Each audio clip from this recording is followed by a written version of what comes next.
Mi tema es la libertad positiva versus la libertad negativa. ¿Quiénes han oído hablar de estos conceptos? ¿Quiénes conocen la diferencia entre los conceptos?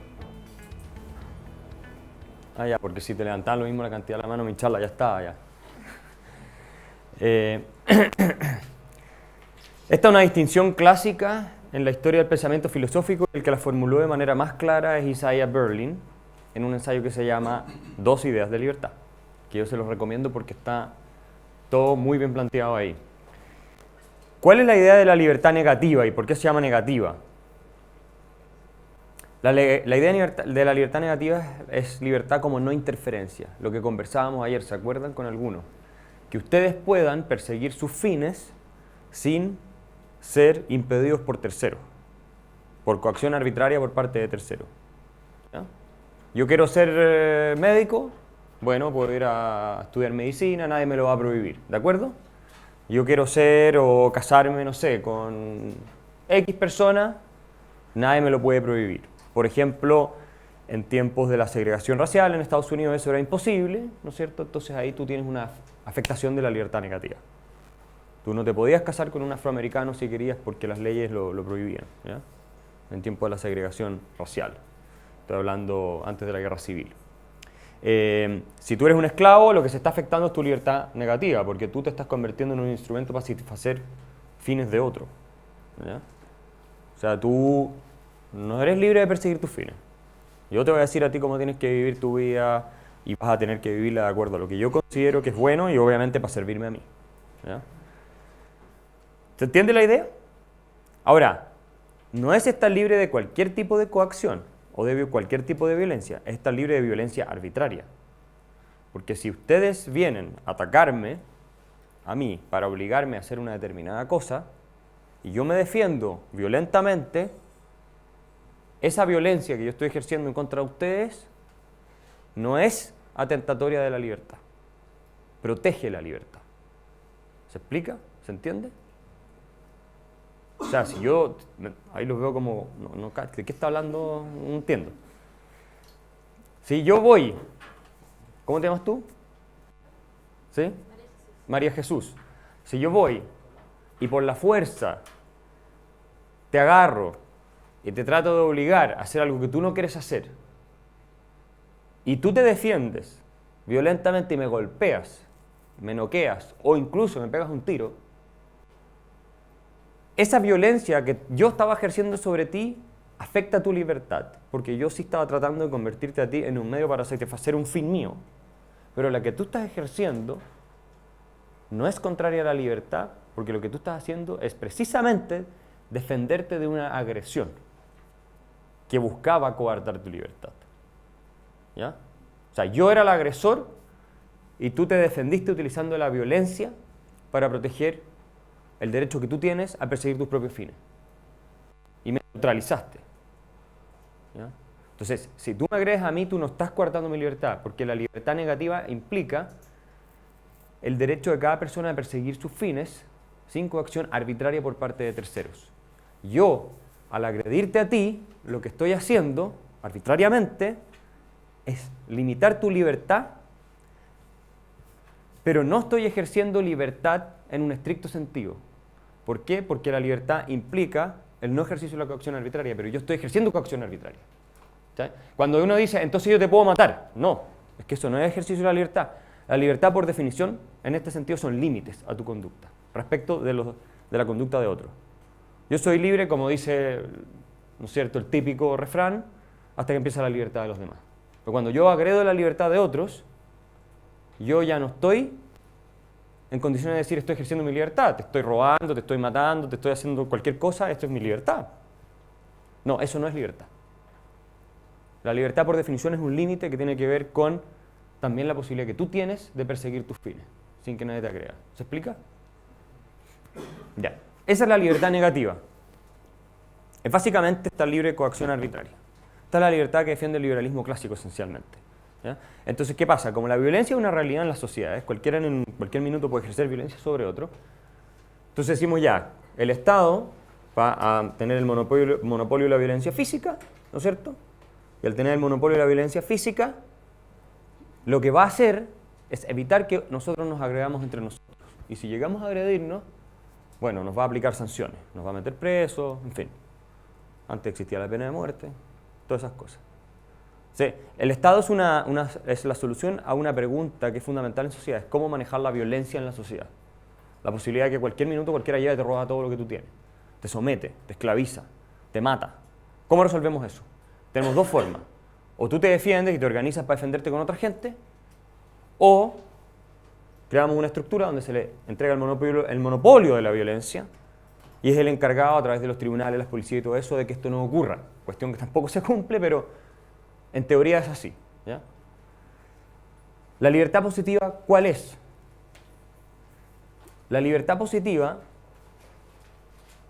es aquella que entiende que una persona es libre cuando efectivamente puede conseguir lo que se ha propuesto.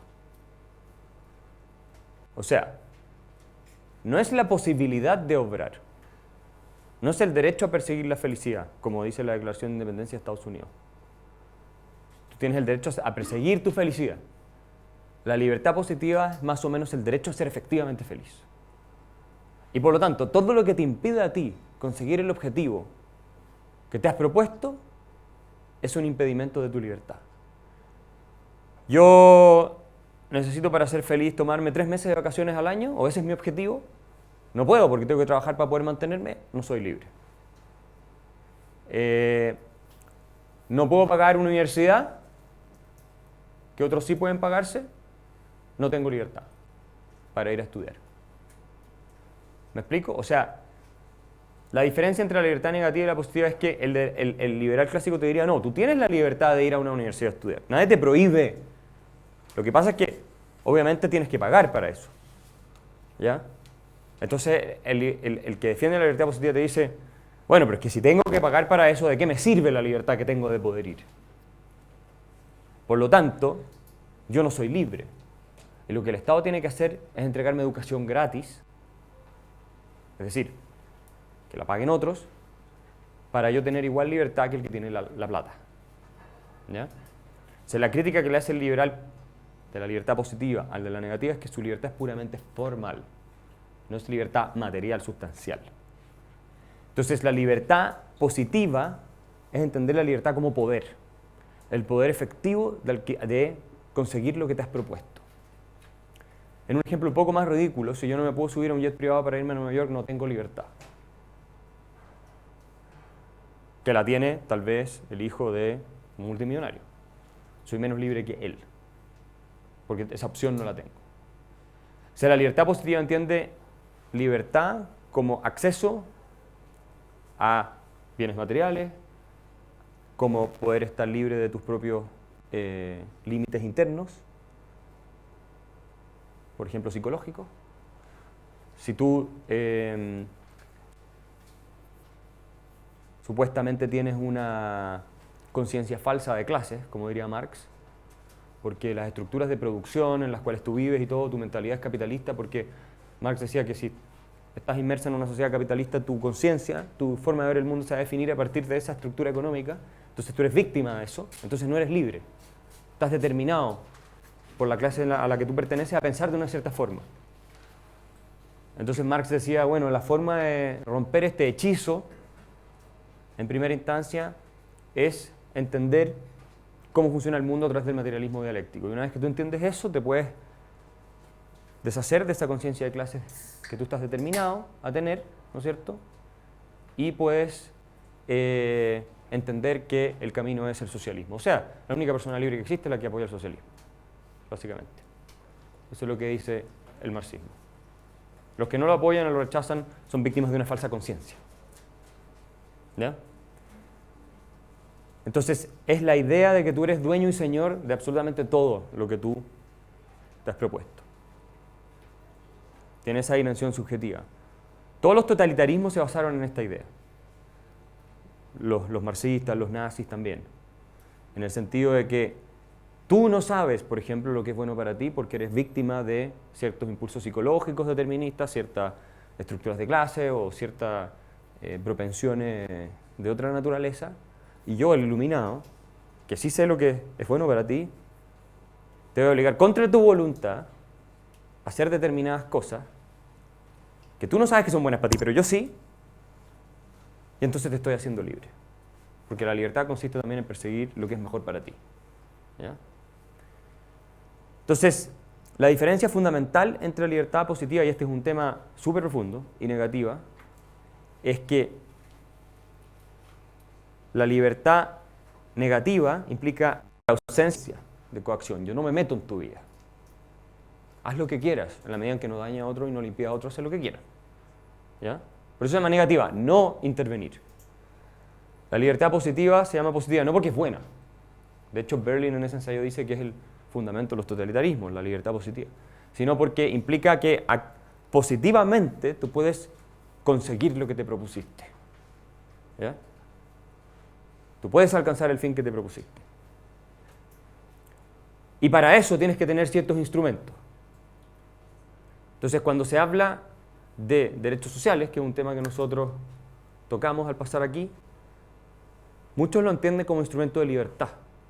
Entonces, la gente no puede ser libre si no tiene salud, educación, no tiene tal, y vivienda y todo eso. No puede ser libre, no existe la libertad. ¿Ya?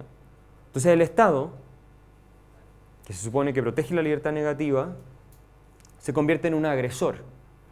Este lado de la sala necesita educación y todas esas cosas. Este lado de la sala es el que lo va a financiar. Yo soy el Estado, entonces yo los agredo a ustedes, les quito su dinero o parte de su dinero por la fuerza.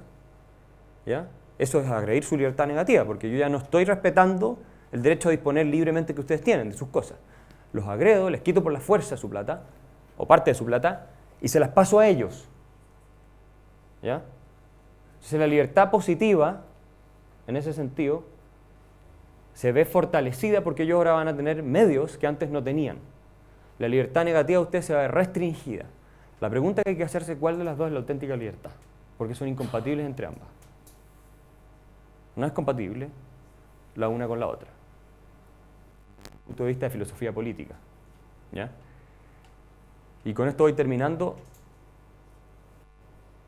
Por muy deseable que sea que todos tengan oportunidades, medios y todo para alcanzar sus objetivos, obviamente que no es lo mismo decir que existe un derecho a perseguir la felicidad y ver cómo te va, y con tus medios y tu esfuerzo y tus méritos tú verás cómo te va en la vida, a decir tengo un derecho a ser feliz efectivamente o a conseguir mi objetivo efectivamente. Porque si ustedes tienen ese derecho efectivo, entonces necesariamente tienen que instrumentalizar y utilizar a otros para satisfacérselo. Entonces la libertad, entendida positivamente, como poder, como el poder efectivo de lograr lo que tú quieres hacer, es desde el punto de vista liberal clásico una falsa libertad. Es una libertad de nombre puramente. ¿Ya? Y nadie dice, ¿verdad?, que una persona tipo Robinson Crusoe por estar en una isla es menos libre cuando no encuentra algo para comer, ¿no es cierto?, durante el día, que cuando sí lo encuentra. Piensen en esta imagen. Si ser libre consiste en adquirir aquello que nos hemos propuesto, entonces si tú eres Robinson Crusoe en una isla y un día te fue mal en la pesca, eres menos libre que el día siguiente, que te fue bien en la pesca y pudiste efectivamente conseguir el alimento que tú necesitas. ¿Tiene sentido hablar de libertad en este contexto? No. Entonces la libertad como poder está mal entendida. Sí tiene sentido hablar de libertad si aparece el otro personaje, Viernes, y Robinson Crusoe lo obliga por la fuerza a trabajar para él. Ahí tú puedes decir que hay un problema de libertad, porque la libertad es esencialmente un fenómeno político. Es decir, se define en relación con otros. Ustedes viven solo en Marte el día de mañana, hacen una colonia en Marte, ustedes se van a vivir solos a Marte y se quedan con todas las riquezas había y por haber que hay en Marte solos, nunca van a tener un problema de libertad, ni siquiera es un concepto que tiene sentido hablar. Es un concepto que tiene solamente sentido hablar en el contexto de una comunidad. Y el día de mañana pueden ser marcianos también. ¿Ya? En la medida en que otro les va a impedir a ustedes actuar de una manera o los va a obligar a actuar de una determinada manera. Ahí se produce un problema de libertad. Pero no por ausencia o carencia de bienes materiales. Esta es la visión del liberalismo clásico. ¿Mm?